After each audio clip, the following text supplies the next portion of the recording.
Depuis maintenant plusieurs années, nous sommes interpellés par des administrés ayant été victimes d'escroqueries en ligne dont des influenceurs ont fait la promotion. De nombreuses associations de victimes, de collectifs, ne cessent de tirer la sonnette d'alarme sur ces pratiques qui se développent sur les réseaux sociaux. Ainsi, j'ai été moi-même alertée par des victimes ayant perdu des sommes d'argent pouvant atteindre plusieurs milliers d'euros en raison de conseils en placement financier douteux. Ces agissements placent les victimes dans une spirale de précarité et de dépression dont il est parfois difficile de sortir. Des articles de presse et la mobilisation de lanceurs d'alerte sur les réseaux ont donné une visibilité salutaire à ces dérives d'influenceurs. En tant que législateurs, nous devons prendre la mesure du problème et accompagner ces luttes. Je salue à cette occasion l'action du collectif Avis, dont la plainte collective a même fait réagir Meta, qui a fermé récemment des comptes Instagram d'influenceurs véreux.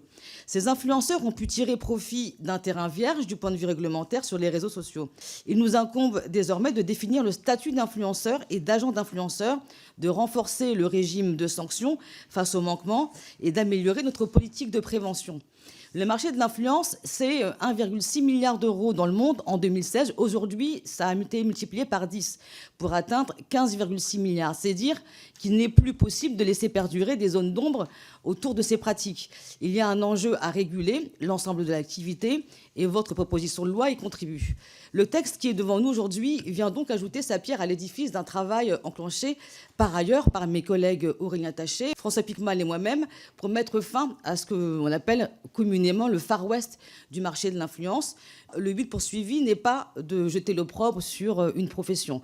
Certains influenceurs sont irréprochables. Néanmoins, les guides de bonne pratique n'engagent que celles et ceux qui y adhèrent. Et pour l'ensemble de la profession, c'est bien et bien la loi qui doit prendre toute sa place pour empêcher les dérives et les sanctionner. Les annonces faites autour de ce texte vont dans le bon sens et répondent aux attentes de nombreuses victimes d'arnaques. Nous pouvons donc aller plus loin et ce sera tout le sens de nos amendements. J'ajouterai pour conclure que le volet judiciaire dans le travail transpartisan à venir devra vraiment faire l'objet d'une attention particulière parce que du point de vue du traitement des signalements, il y a vraiment un enjeu afin que les victimes ne se sentent pas délaissées.